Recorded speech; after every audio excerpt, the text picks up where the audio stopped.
Final race of Saturday in the 2024 Silverstone Festival, the Master Sports Car Legends.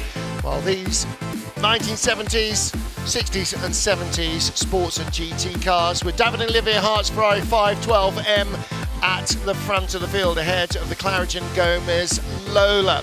Then Brundle and Pearson's Lola T70, the first of those.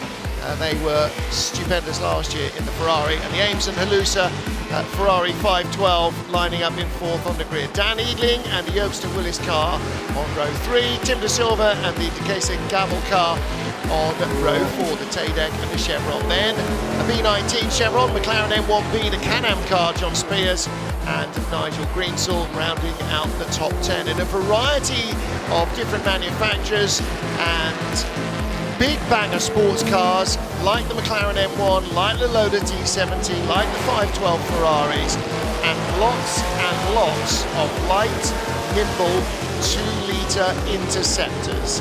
And that's going to be the real key balance here.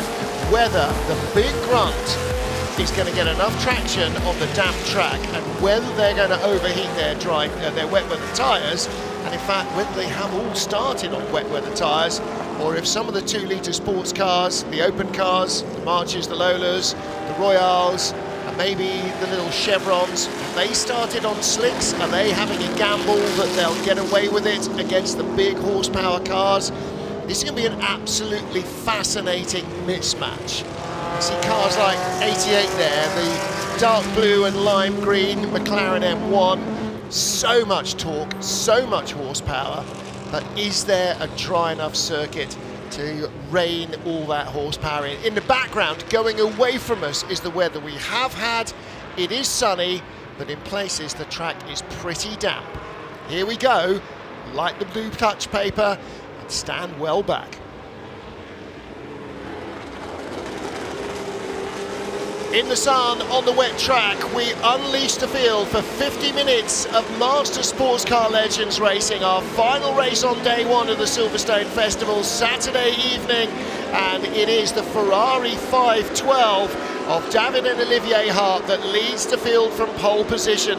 Claridge & Gomez starting second in their little Lola T290, and then the big white Lola T70, and that is the Pearson and Brundle car with a yellow Ferrari 512 in fourth place, driven by Lucas Halusa and Alex Ames. But look out for the Royale with the multicoloured stripes in fifth position. Dan Eagling always goes very well in that 2-litre sports car.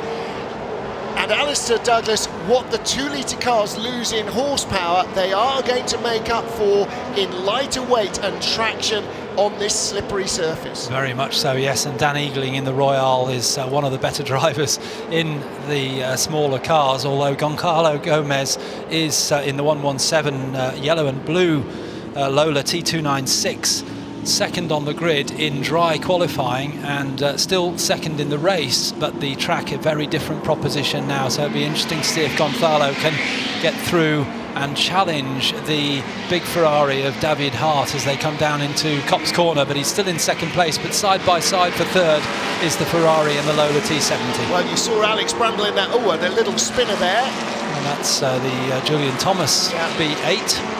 Chevron B8 on the grass, having a little looping spin in Luffield. You saw Alex Brundle in the white Lola T70 lunge down the inside of the open 2-litre Lola for second, not get the move made, and straight by him went Alex Ames in the yellow Ferrari.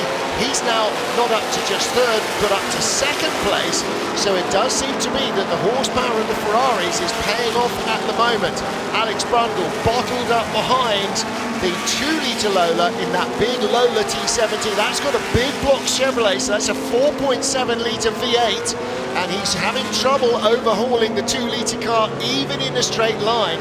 That's how traction limited the big capacity cars are, and still Gonzalo Gomez in third place in that Ultramar Lola.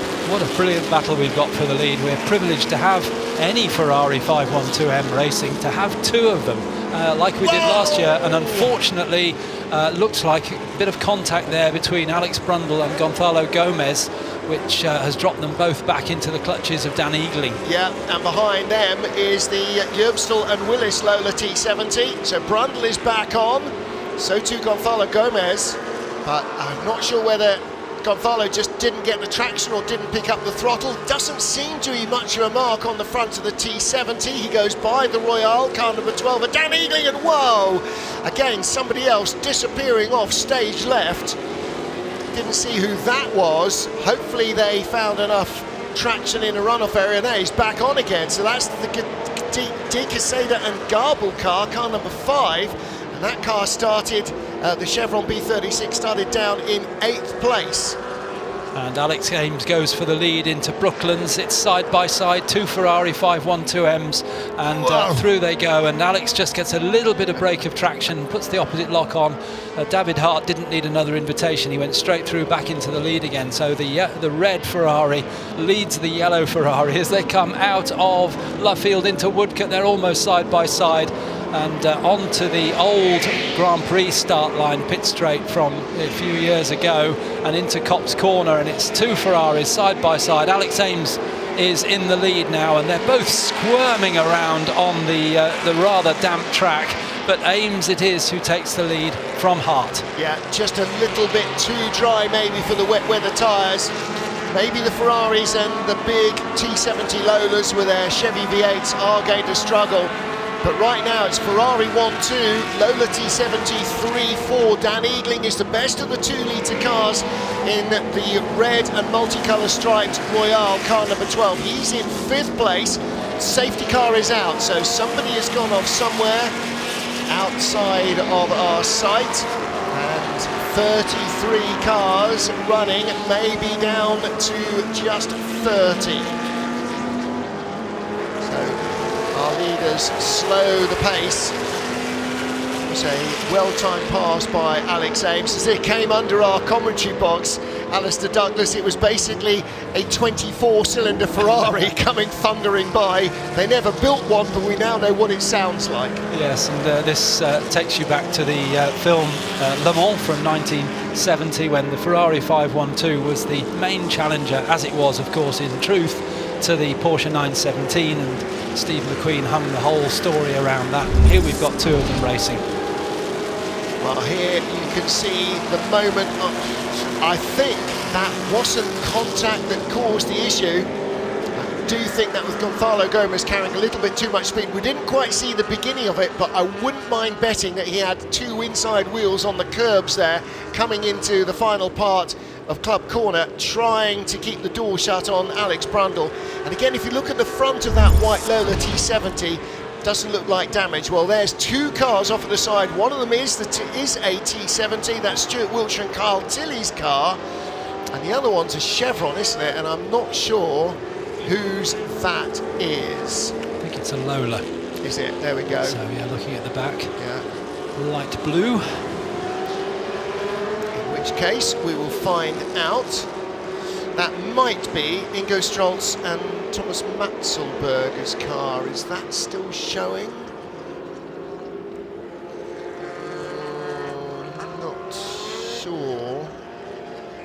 They do have... You might be spot on with your Chevron, actually. A blue... and somebody else off. That's the De Quesada and Garble, car number 5. Now, that had gone missing on our timing screens. We've seen that go off once already, hadn't we? And managed to find Terra Firma.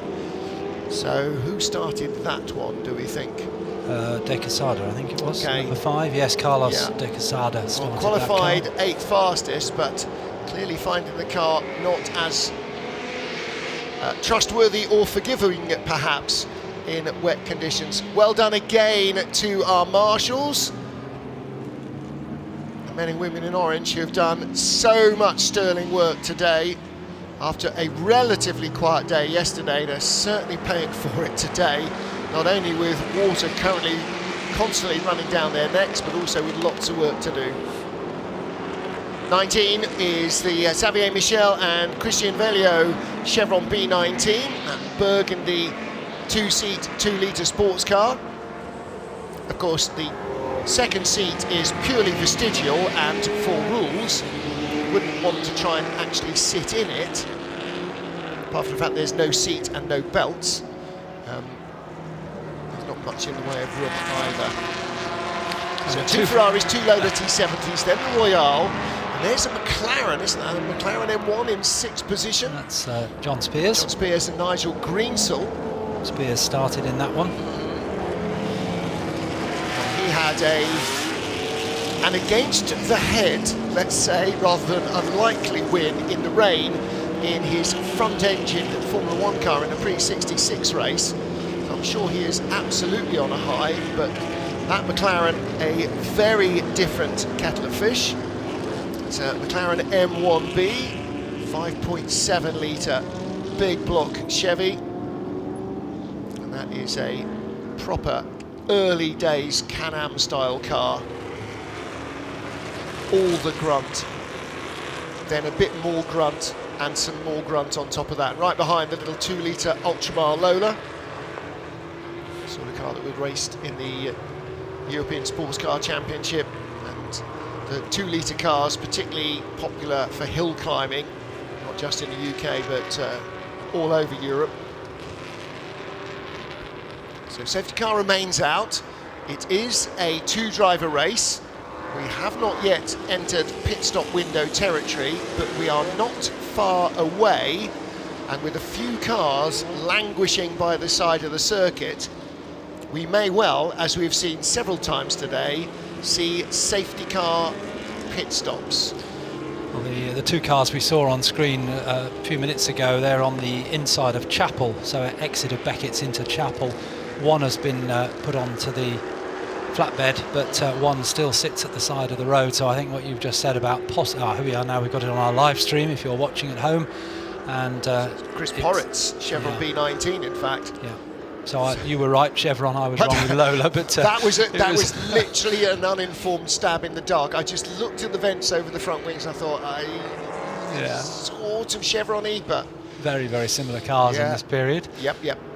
Lovely looking cars, and the Lola T70, the car in the foreground, the number 18, which is Stuart Wiltshire and Kyle Tilley.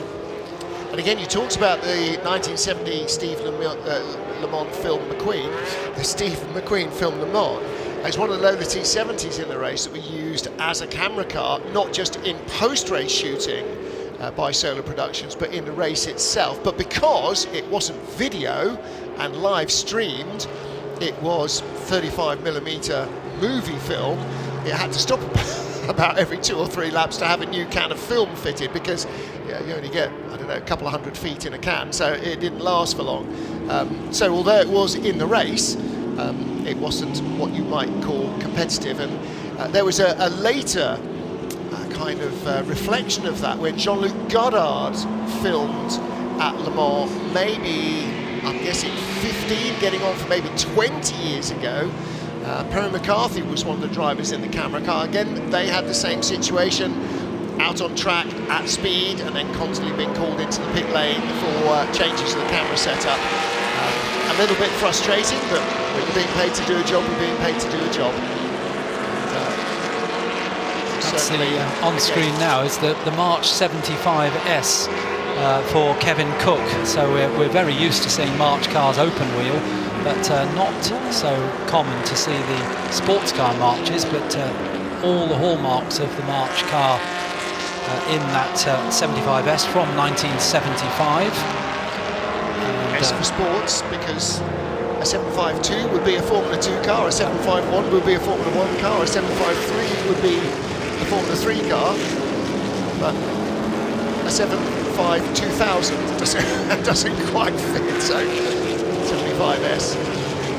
And again, it's got that sort of mid-70s high airbox look that you saw on all the Formula 1 cars, didn't you? Those big snorkel air intakes just grew and grew and grew to try and ram charge air into the engines out of the turbulence that the body left.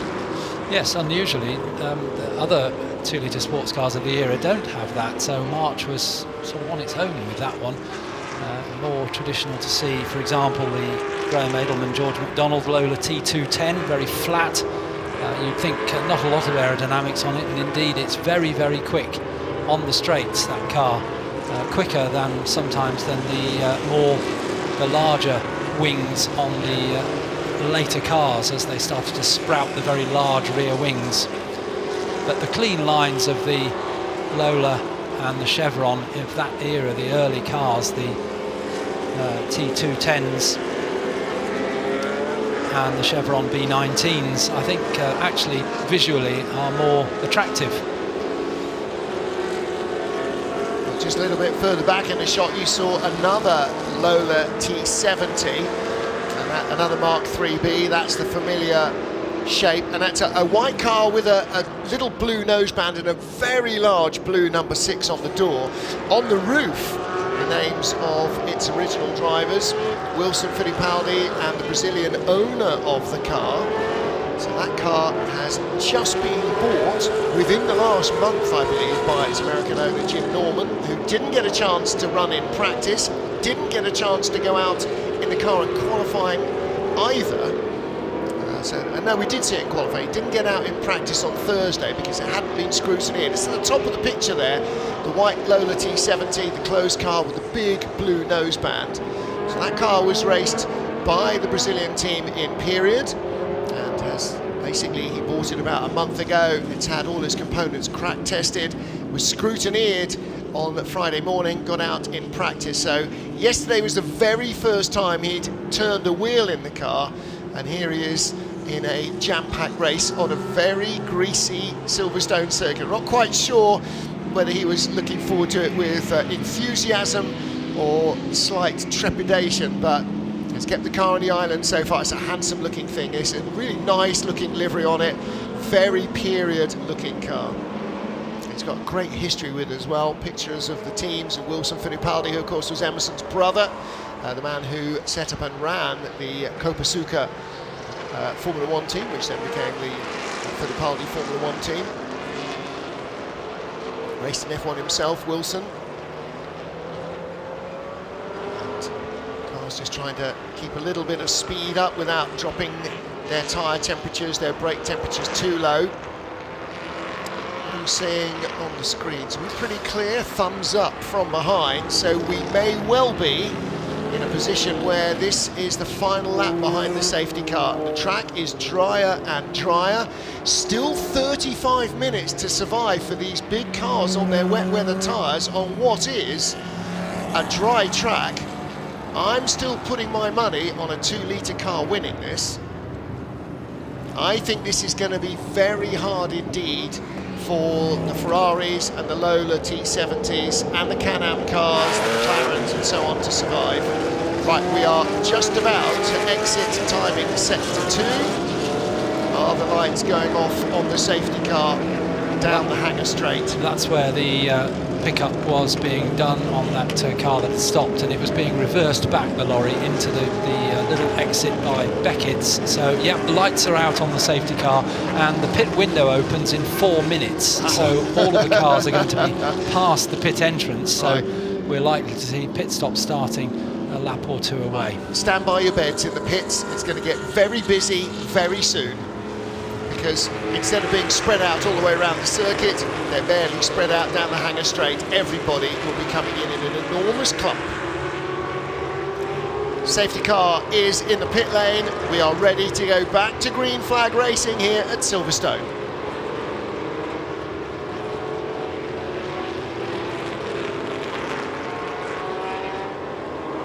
We go back to green flag racing as Alex Ames drops the hammer. Big slides from both Ferraris, Alex Ames and David Hart, as they come across the start-finish line. Alex Brundle in 3rd place. In 4th place is the Willison Yerbstall Lola T70, and the leader goes off wide. And Alex Ames somehow picks up the lead in the yellow Ferrari. Now, did he do that by going off wide? Or did David Hart make a mistake? Hart lunges to the inside. Ames leaves the door just slightly ajar. This is edge of the seat stuff in multi-million-pound Ferraris.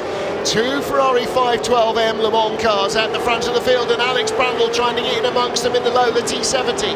He's having a good run down. He goes by Alex Ames. Now he's behind David Hart. Pit window will open in a moment or two, and Brundle goes through on the inside at Brooklands, over the curbs, loses traction. David Hart going the long way around the outside, just keeping up that momentum into Luffield. now looking to open the taps. Here comes Brundle, but the Ferrari is a match for it in terms of pace. They are wheel to wheel as they come out of Luffield past the old start-finish line.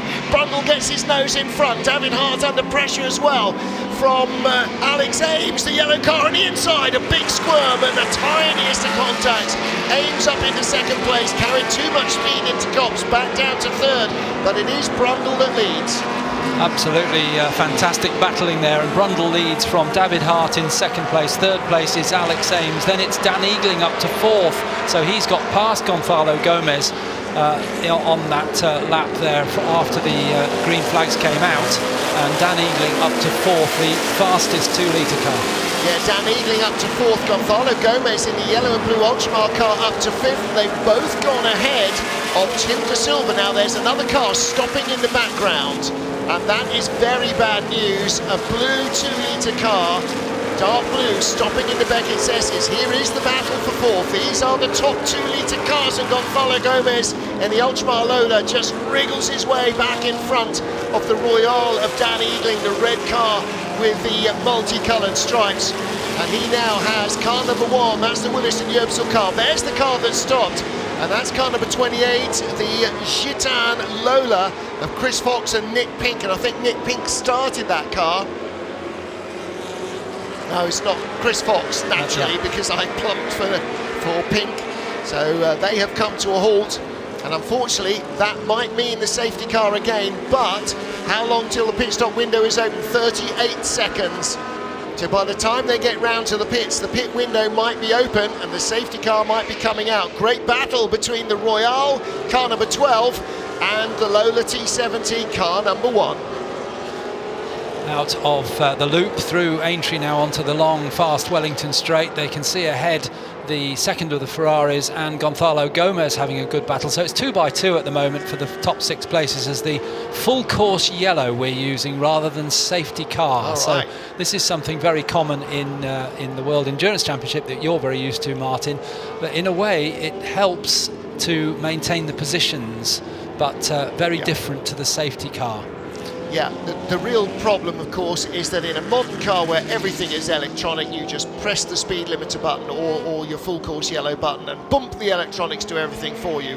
Here, the team will have worked out that whatever the full course yellow speed has been mandated at, usually 80 kilometers an hour, that's 3,000 RPM in second gear, or it's 1,500 RPM in third gear, or whatever they have chosen. And that's not the only car, that's Katsu Kubota.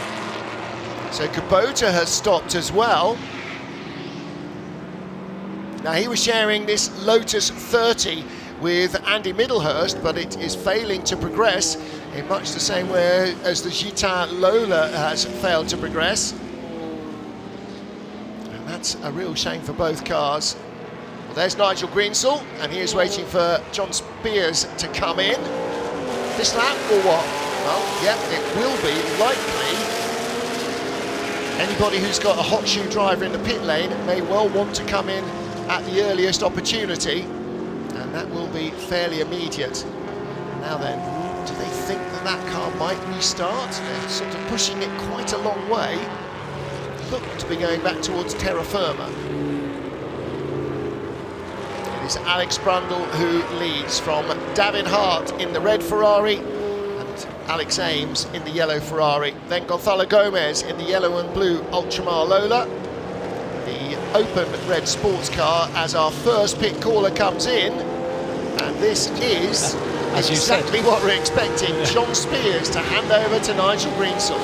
Nobody else chose to come in though, so the top 6 cars, and then add on to that the 7th, the number 19 Valio Dior's Michelle car didn't come in. However, Tim de Silva did, car number 2, so 2 pit callers. Nigel releases John Spears from his confinement, otherwise seatbelts. That's McLaren M1. Straightforward 60-second stationary pit stop, no extra times for any of the drivers on this one. Plus the time in and out there will lose just over 90 seconds on track. Well, this McLaren M1, a fairly well-known name, the McLaren M1B this Can-Am car, behind Tim de Silva stopping in his Tay deck. Now again, a briefly lived manufacturer of racing cars. There it is, the yellow and blue car in the background. March 75S comes in, first of our Chevrons, the second of our McLaren M1s.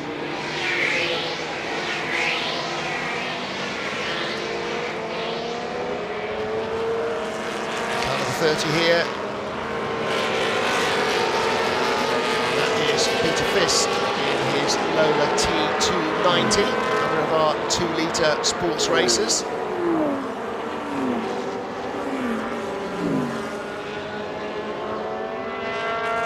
Nigel Greensall making his way out of the pit lane in John Spears' McLaren M1B. And the other M1B, 88 car, Richard McAlpine in the pits, the blue car with the sort of green highlights. And behind him, the wide blue car with the white noseband. That's another Lola T70, but it's not a closed coupe, that's a Lola T70 Spider. So it shares the same big fat nose as the T70, but just hasn't got any weather protection. That car being driven by Steve Seaman and Andrew Newell, and in comes Alex Ames from third place. And David Hart has also come in, there he is. So he will hand over to son Olivier, and Alex Ames will hand over to long-time arch rival and racing colleague Lucas Halusa. So they spend half their time racing with each other, I guess like David and Olivier Hart, and the other half their time racing against each other. Here's the Ultramar Lola. And Alex Ames looks after the Halusa collection. He is a car preparer and builder, and as well as a very, very good racing driver. Well, you saw the original drivers' names on that Ultramar Lola. Guy Oder's Chris Craft. I didn't know that Big Ray Mallock had driven this car as well in period. There you go. I've learned so much today. One of the delights of watching and commentating on racing is how much you learn compared to how much you knew in the beginning. You always learn more. Of course, I'll have forgotten it by tonight, but there you go. 25 is in, Michael Gans in that red Lola T290. The single most important item in the pit stop is the stopwatch. Oh, that's interesting. Out before the Ferrari has gone James Claridge in the Ultramar Lola. Out in front of both Ferraris, and look how close the Royale is behind as well. Dan Eagling stays in the Royale. The three cars in front of him have all changed. You can see the Team Gunston Chevron in the background. That is going to be very interesting. Now, Alex Brundle has yet to stop.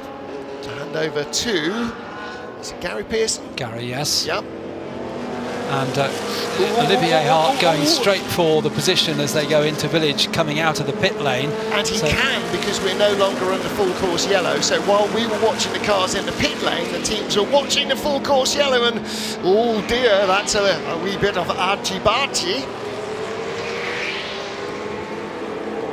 Some pretty robust defending there.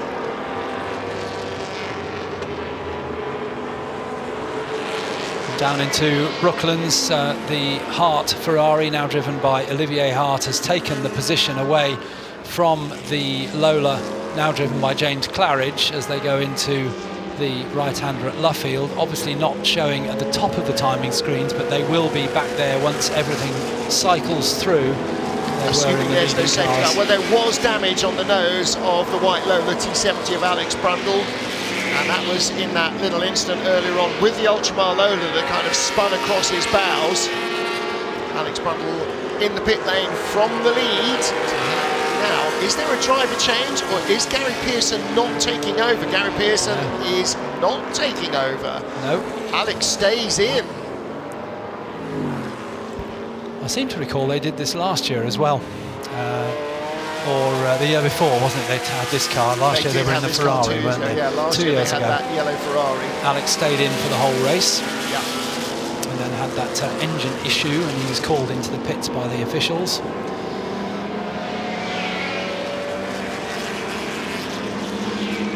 in the lead now is the red Lola T70, car number 1, car of Andy Willis, who started it, and Stefan Yerbstel, who is waiting in the pit lane. Still more pit callers, including the number 6 Lola T70. Next driver will stay in, Jim Norman. He ain't sharing that new car with anybody. And there is your new race leader. No, it's not. That's David Hart, Olivier Hart car. So Olivier Hart still with attention from behind from James Claridge, but Claridge has not got by. And here is 23. So strike Gary Pearson from the list. Alex Brundle is hogging it all himself. With Gary Pearson's permission, obviously, and encouragement, I'm sure. Go out and win this one.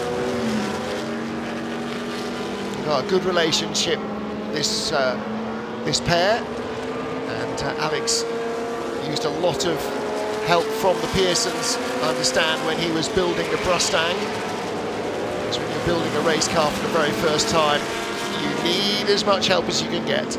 So Scooter Gable taking over from Carlos de Quesada. That car was in the gravel 10 minutes ago, wasn't it? It was indeed, and 5 comes out behind 6, so Jim Norman gets his nose back in front, stayed in the car, which obviously makes the pit stop a lot more straightforward. You come in, you stop, turn the engine off, hope it starts again, and then away you go. So most of our field have now stopped. Yeah, the car that was leading, the Willis Yerbstel T70, Lola T70, is now in the pit, so that'll be handed over by Andy Willis to Stefan Yerbstel. Andy Willis prepares the car for Stefan. Well, these cars came in with number 5 ahead of number 6. At the time they came in, they were in the top half, well, 6th and 7th. 5 was 6th and 6 was 7th. 6 has come back out in front of 5. Whether that remains the case towards the end or not, don't know. There's the Lola T70 Spider just in front. So again, you can see the similarity between the Spider and the closed coupe. Basically the same up to the doors, give or take a windscreen. Behind the T70 coupe, a very different beast indeed. So waiting for our order to shake out. Fastest race lap of the race has just been set by Olivier Hart. Didn't think he was taking any prisoners when James Claridge shut the door rather ruthlessly on him. I think Olivier Hart took that as a definite personal insult. Took umbrage with that, he got by, and now he is the quickest man on track by a considerable margin. 2:12.9, the second quickest lap of anybody on that lap was a 2:14.5 by James Claridge. So Olivier Hart has left Claridge behind him by 2 seconds in their first flying lap together. And right now, Jim Norman also doing a pretty decent job of staying in front of this number 5 car of Scooter Gable, his fellow American. But he's gapping the number 5 machine quite happily, so the Chevron not yet able to hang on to the Lola T70. And as the track dries, and it does continue to produce less spray in more places, maybe the 2-litre cars are not going to come to the top of the pile. But there were no tyre changes, and still 18.5 minutes to go. How much are the big horsepower cars going to be able to keep their tyres alive? Just past us here, we'll wait for the timing screen to update further round the lap, but Olivier Hart has started to pull away quite comfortably now from James Claridge. He's on our screen here, but he is having a bit of a handful trying to get the car through the Beckett's S's. Again, the great thing about Olivier is those bright yellow gloves. We talked about it in qualifying yesterday. It's mesmerising to watch how much hand action goes into this T70. Steer, oversteer, steer, oversteer, steer, oversteer. And he can see Alex Brundle ahead, which is his target for the lead of the race, as they spin from a Lola 210. I think that had a spin yesterday, didn't it, in qualifying. Yeah. But Olivier Hart, now he's on to the old... no, that's the Hamilton straight he's on there, so he'll certainly be able to see Alex Brundle ahead, quite a long straight there as they turn into the right-hander at Abbey. He's caught him by 2.3 seconds in the last lap. Alex's last lap, a 2:13.1, a 2:10.8, a new fastest race lap for Olivier Hart. Well, we heard David Hart, his dad, saying that last year the car was brand new, they really didn't have a handle on it. This year they have got it set up nicely, and there it is in the background. Olivier Hart, as we know, when he's in hunter-killer mode, he is very hard man to keep down. And again, look at the hands. Steers, has to put in a bit of opposite all the way around the corner. Lola does look a little bit better balanced, but Olivier Hart's got the Ferrari up on his toes, properly dancing. And the other thing that the drivers are having to contend with is slower traffic. And we saw there that Alex Brundle managed to get past that slower car, which Olivier Hart's just done, but has to do it with the minimum of delay by planning ahead where he's going to pull through, and hope that the other driver has seen him coming as they go through the Beckett sweepers, and Brundle into the third element as Olivier Hart comes through the second element. Now they'll be going out onto the long hanger straight where in the race they're doing over 160 miles an hour. In fact, Olivier Hart is the quickest car, 161 miles an hour down the hanger straight. And wherever you are watching, these cars at full bore making a fabulous noise as it goes past the camera, just leaves that wailing V12 soundtrack. Just a great joy. And then you've got the Can-Am McLaren right behind, thundering away. Nigel Greenstall's in fourth place, still trying to catch James Claridge. And that gap, well, he's behind Alex Ames and Lucas Halusa's car actually by just 0.8 of a second. So there's a very good battle going on there for fourth place. He was behind at the beginning of the lap, he's just gone by them. And here is Olivier Hart. He's behind another of the March 7.5S's, cuts inside as they get down into the complex at Village, around the loop. Watch his hands. Nice smooth exit from Village onto, from Aintree onto the Wellington Straight. And he is right with Brundle now. There doesn't seem to be much that Alex can do to keep the Lola out of his way. He always said that the Lola would suffer at the hands of the Ferraris, all things being equal. Olivier Hart is really tearing into his lead now. 2:10.481, another fastest race lap last time round from Olivier Hart. 2:13.1, 2.5 seconds slower, Alex Brundle. And here comes the Ferrari, perfectly placed to try and make a move. Maybe not on the run down through Maggots into the Beckett's S's, but certainly when they come out of the Chapel Curve down the hanger straight, it's going to be a done deal. Brundle leaves space. Hart coming with so much head of steam, and Alex is nothing if not a realist. Knows he won't be thanked if he causes a collision, and that's not in his repertoire. Olivier Hart, just fighting the car every inch of the way, is now back in the race lead.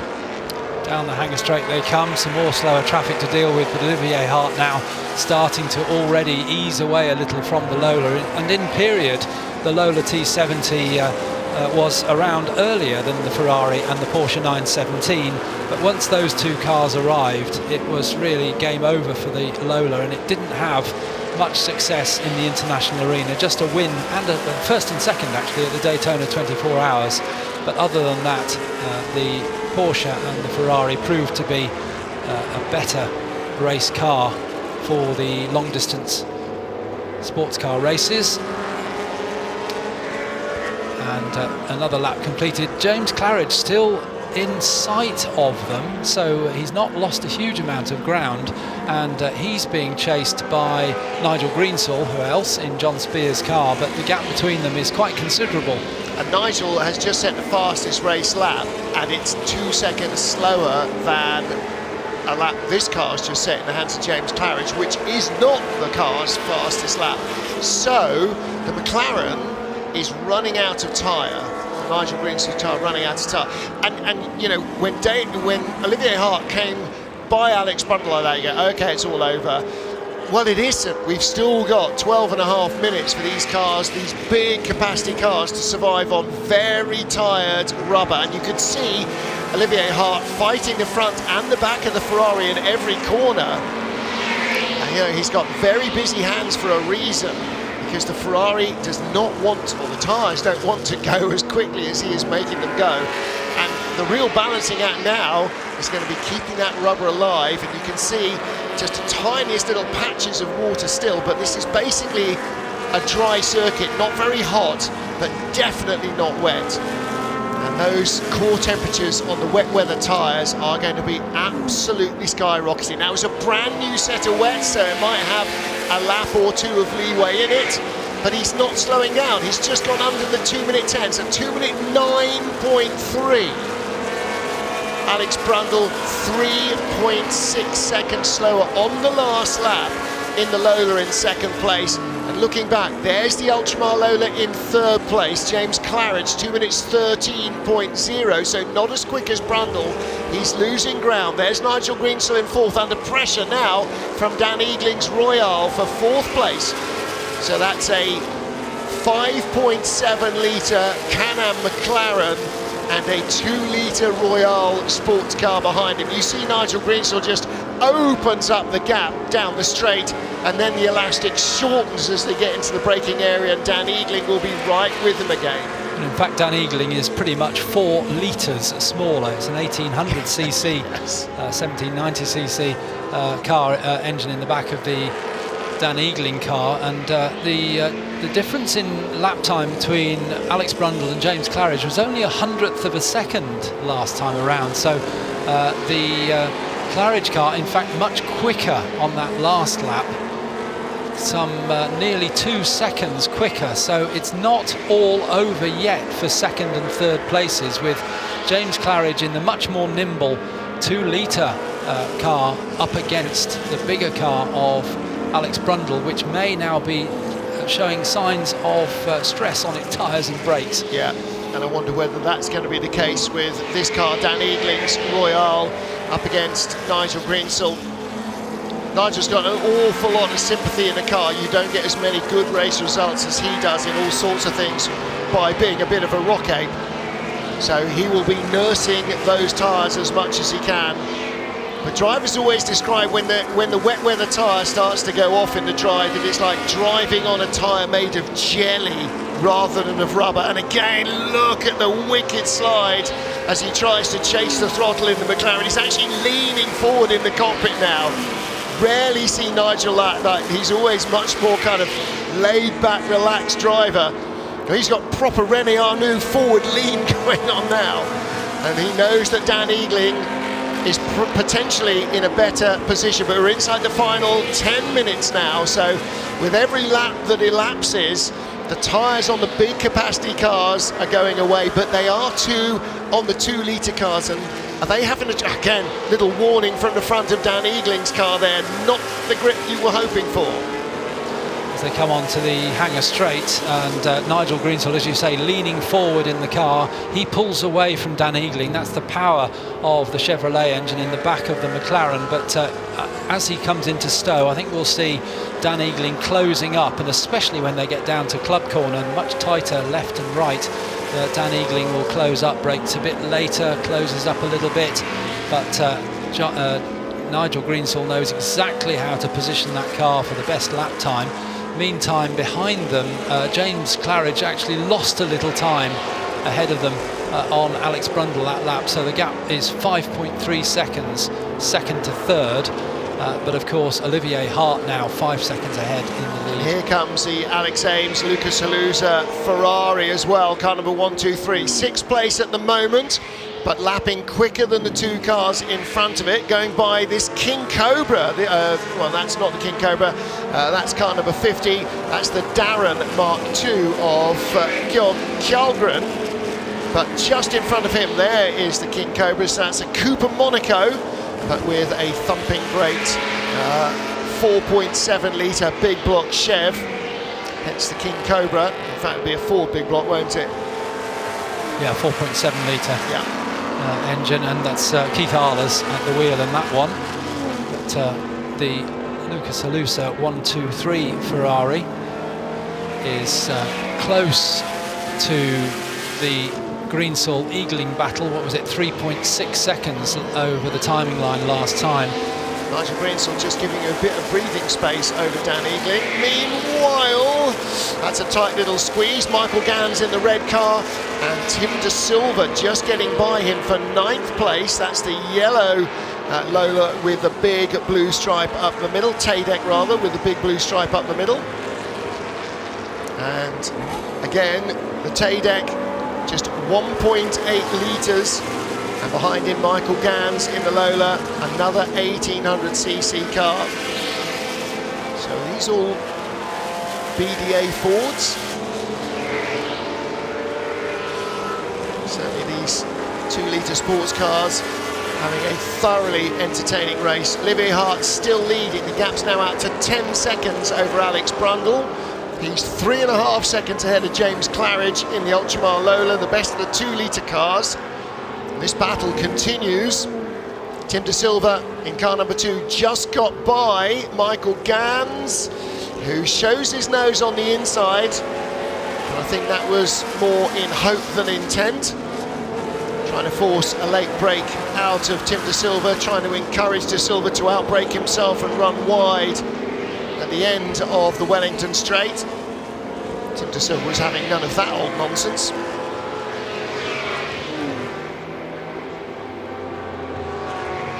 The gap second to third is very much yo-yoing, and it's probably down to traffic, with maybe Alex Brundle being held up a little and then James Claridge held up a little. But James got it down to under 3.5 seconds, second to third. So it isn't all over yet, because we've still got 5.5 minutes to go in this race, and the track now pretty much dry. Look how quickly this battle has caught the Willis and Yerbstel Lola T70. They are all over the back of him.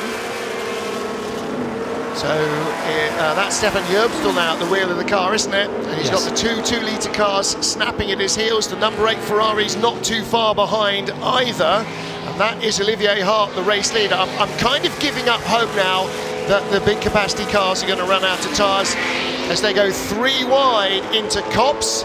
It is Michael Gans who's going to come out in front of this. Tim De Silva also gets by Stefan Yerbstel. The leader is right behind them. And Olivier Hart has just set yet another fastest race lap on the last lap. 2 minutes 9.155. And even in traffic, which apparently doesn't exist for Olivier Hart, he's going way quicker than anybody else. And Michael Gans managed to squeeze through there. Took 1.5 places, if you like, because he was already battling, but they managed to get through in that little 3 wide moment at Stowe into Club Corner, and he's still ahead of the number 2 Tim De Silva, Tadek. But behind Hart, the race leader, trying to find a way through as well, so I can imagine this is going 3 wide in a moment. Claridge now goes quicker of all, 208.917, so the Ultramar Lola is now the fastest car on track. And he's got the gap to Alex Brundle down to 1.7 now for second and third places. So James Claridge is closing on second as Michael Gans holds off the attentions of Tim De Silva. Yeah, Gans went from sort of the back of the 3 to the front of the 3 as they got by the number 2, the number 1 car of Stefan Yerbstel. And so often it's actually a quicker car that offers the opportunity, but this time it was a slower car. And in the evening gloaming, there is Alex Brundle, and right behind him, and really right behind him, look for the yellow and blue Ultramar Lola. The gap down to 1.7, that's not 1.7, that's more like 0.7 of a second. Alex Brundle's Lola T70, it's more like a second, but it is starting to fade, definitely. Brundle's last lap, 210.6, 208.2 for James Claridge. The Ultramar Lola is very much the quicker of the 2. Tim De Silva looked like he was having a punt there at the moment at Michael Gans down into Stowe. Brundle uses the legs of the Chevy V8 in the Lola to ease away from the 2-litre car down the Hanger Straight. but again you can see he's struggling to get out of Stowe in a straight line as they drop down into the Vale, and it's here that he's going to really suffer. Tyres don't like long constant radius corners, and tired wets even less so. Tim De Silva did get ahead of Michael Gans, and showing his nose as well is car number 70. That's the Steve Seaman Andrew Newell Lola T70 Spider. They've just gone by him, in fact, and Gans on the inside, continuing this battle for 8th place, gets by Tim De Silva, and the battle for second is right upon them. There's Brundle, and right on him is James Claridge. And they're just about to pass Andrew Newell, who's a lap down on these cars in the early Lola, but that's the open Lola T70. Alex Brundle in the closed car as they come down into Brooklands, and James Claridge looking for a way through, but there's just too many cars around, and Alex Brundle has to just go past the Tadek, but hasn't managed to get past Andy Newell or Michael Gans yet. Here comes James Claridge round the outside. Which way are they going to go past Andy Newell? Is it going to be brave, isn't he? Yeah, no. 2 Lola T70s, the Mark II Spider, the Mark III Coupe. Brundle gets the inside line, James Claridge couldn't get through, and I missed my mark. That Lola T70 Spider is in the battle with Michael Gans and Tim De Silva, so that's all the battle for position.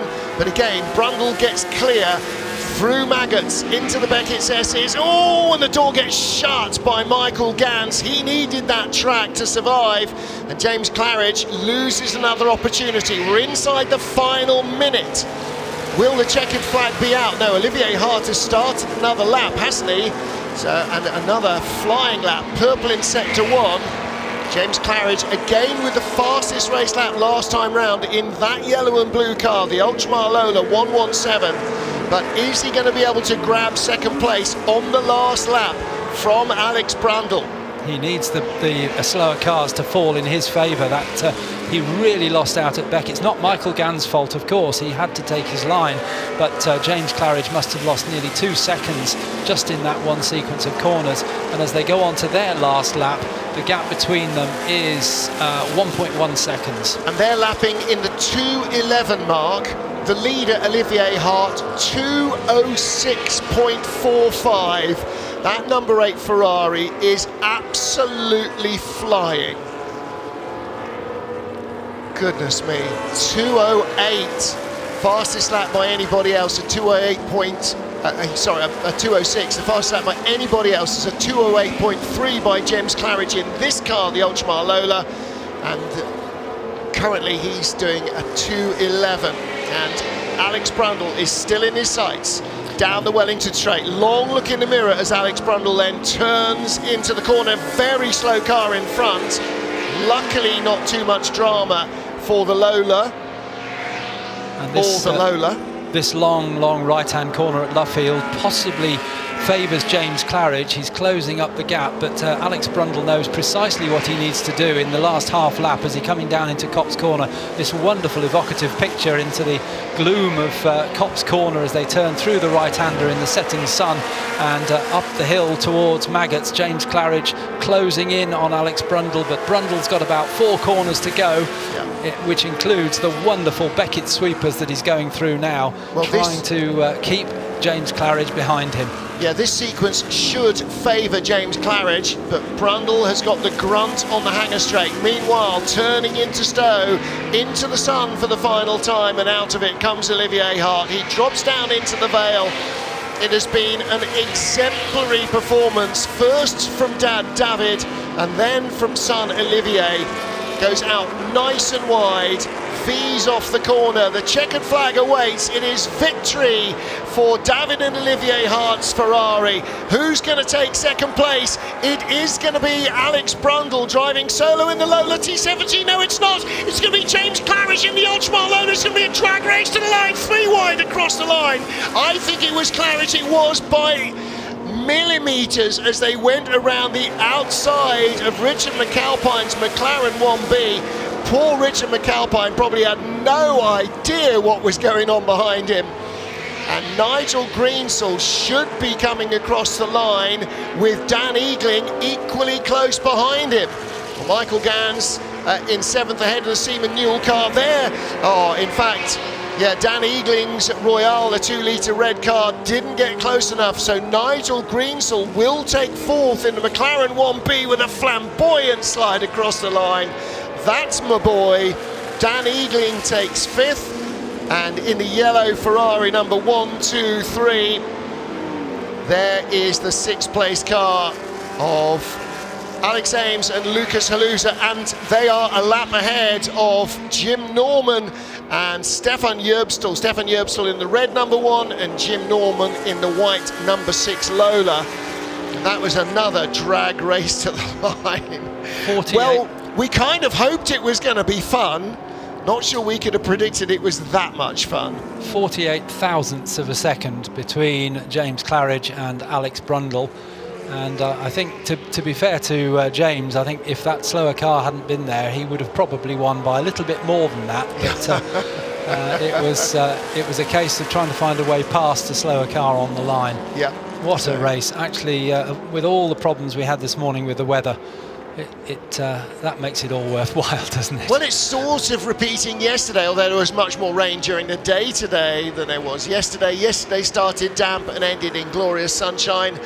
And today, I mean, if you've been here at Silverstone all day, just look above you for a moment as the cars are on there slowing down. Now, look at this guy. How can it have been so wet for so much of the day and still be so beautiful this evening? Maybe God smiles on the Ferraris, who knows? But David and Olivier Hart in car number 8, their Ferrari 512M, their 2nd year racing it here at the Silverstone Festival. What a race it was, and look at this drag race for the line. Alex Brundle knew the danger was in front with the McLaren M1, but he still gave it all the beans. But that slippery, slidey run out over the curbs, that was the 48 thousandths of a second. The difference between 2nd and 3rd, and all Lola battle, the Ultramar Lola just ahead of the big T70. Well, Brundle gave it everything in that car. He did say right from the beginning of qualifying that the Ferraris were going to be the dominant force. He knew of what he spoke. He raced a 312 last year. He raced the T70 the year before. He knew both cars and what they were capable of. He loved racing the Ferrari last year, back in Gary Pearson's Lola this year. Gave a very good account of himself, but victory did go to David and Olivier Hart. I've seen Olivier Hart pull out some epic performances, and that ranks with anything else that he's produced so far that I've been delighted to watch. What a job that was. And the final fastest lap of the race, a 2:06.453. James Claridge, his best lap, a 2:06.9, and they're the only cars that got under a 2:08, and only Alex Brundle did that. Nobody else below a 2:10. Astonishing pace from the top 3 cars. David and Olivier Hart win it for Ferrari. The Lola arm wrestle ended up in less than half the blink of an eye between Claridge and Brundle. Greensall finishing 4th on his own, Dan Eagling in 5th, and Lucas Halusa taking over from Alex Ames to finish in 6th place in the yellow Ferrari. Well, I said we'd get a 2-litre winner. We didn't, because, well, bar Olivier Hart, we very probably would have, but he is a bit of a force of nature. So there you go, all sorts of different sights and sounds of 60s sports car racing and 70s sports car racing. Breathless stuff to round out our first full day of racing here at Silverstone.